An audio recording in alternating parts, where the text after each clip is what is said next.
I will be there in Bungoma. I will be there in Kakamega. I will be there in Vihiga.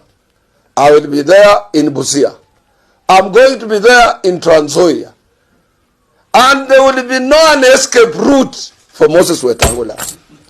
There will be no escape route for Moses Masika Wetangula. Shenzi sana. A very good afternoon and welcome back to Havana Media. My name is Boniface Owino, and as usual I'm going to be your host for today. Now let me start by saying this, that I know I'm talking to people who have got more knowledge, more understanding, who are more educated than I am, who have got more information than I have. But let me just appreciate you for the support that you're giving me all the time. We are at 20,000. I really appreciate your support. Thank you very much. May God bless you. Asante sana. And keep on coming. Don't get tired of giving you your support. And if at all we are meeting for the first time also, you can also just subscribe. Take a minute, subscribe. You can also, it's very important also to tell me where you're watching us from. If you're within the country, you can tell me which county are you watching us from. And if you're outside the country, it's also good to tell me which country are you watching us from. Now, in today's video, this video that I want to talk about, there is something that there are two things that I want to talk about between Moses Wetangula, Masika Wetangula, that the Speaker of the National Assembly, together with William Samoei Ruto. But first things first, we all know that Moses Wetangula don't normally travel. Moses Wetangula has never gone outside the country. It is very rare. I don't remember. If at all maybe you know the last time Moses Wetangula went outside the country, you can tell me at the comment section. I don't remember the last time that Moses Wetangula went outside the country. Now, here is the reason. Dan Wanyama is saying this, that you all know Speaker Moses Wetangula is barred from visiting some foreign countries, limiting his role, causing conflict and hurting our foreign relations. That is why we want a speaker who can move freely. So that shows you, that is one of the reasons why, that is now one of the ways that shows you that Moses Wetangula is going to be impeached. But why is it that Moses Wetangula, the question is, why is it that Moses Wetangula was barred from visiting foreign countries? Here is the reason. I have a clip.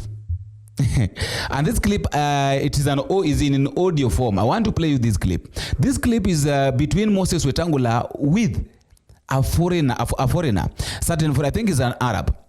And this Arab, I think they involve themselves into a certain business, which caused Moses Wetangula to do a wash of a lot of billions of money. So this guy was calling Moses Wetangula on a phone call, and Wetangula was telling him that I will call you in the evening. I will call you after meeting the other person. I don't know the other person, the person X. I don't know the person X that Moses Wetangula was talking about. That I'll call you after meeting, after talking to the person X, so that we can negotiate and see what we can do. But now this guy is asking Wetangula that why do you want to call me? Yet what I need is money. I don't need your call. What I need is, I want us to listen to this audio so that I can come back, so that we can jump into the next discussion. Listen to this. They can send their Sheikh aircraft to bring their goods. I will be able to communicate with you, yes. Communicate, I mean, say to me yes or not. Exactly the date. On Monday afternoon. I've just said that, my brother. Monday afternoon, let's speak around 4 your time, which is 3 our time. I'll be able to tell you. To tell me what?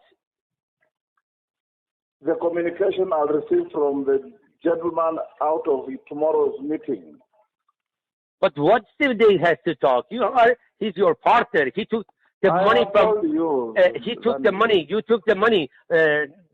What they are talking about? The issue of we'll have to sit down and discuss this issue of money, because the amount of money that I've seen is not the amount of money. It's not our problem.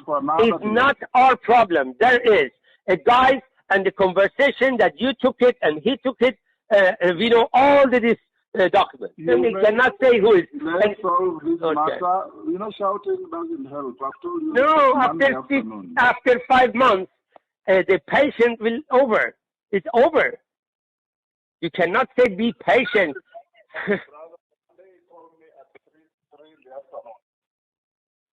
I listen. I will say exactly what you say always. To me, I'm saying to the Sheikh.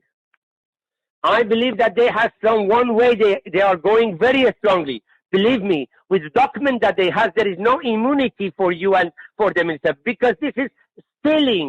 And you talk about a very big guy. You know very, very well. Then don't play a game. He thinks that what they think about them. It's not easy. They're not going to forget this matter. Never, ever, my brother. Never, ever. Till finalize it, all of you, is not a stop. Now, tell me what I have to say.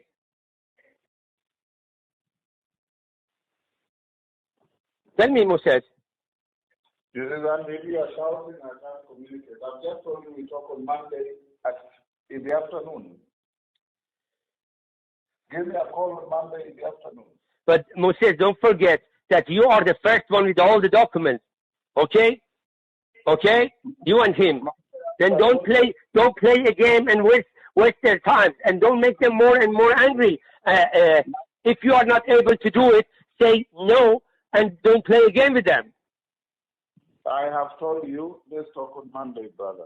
Please. Okay. Okay.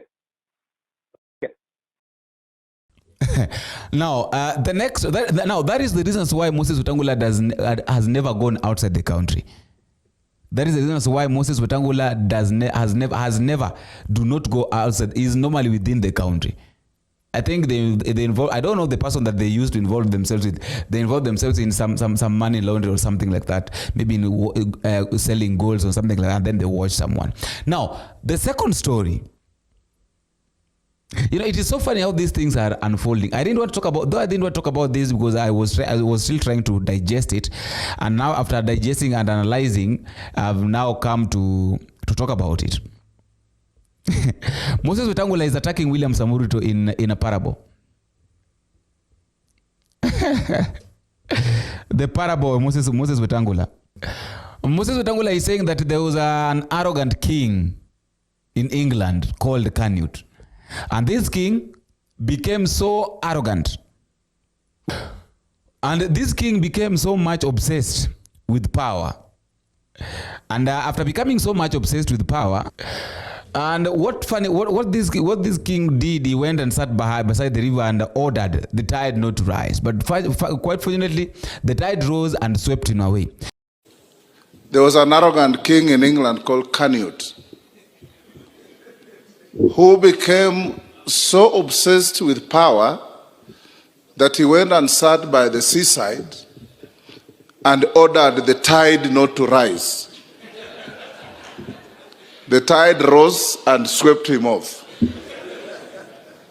And So in other words, I think this guy is trying to attack his boss by saying that, oh, Mr. President, you are so much arrogant. Don't be so much arrogant with power. Don't be so much obsessed with power. These things come and goes.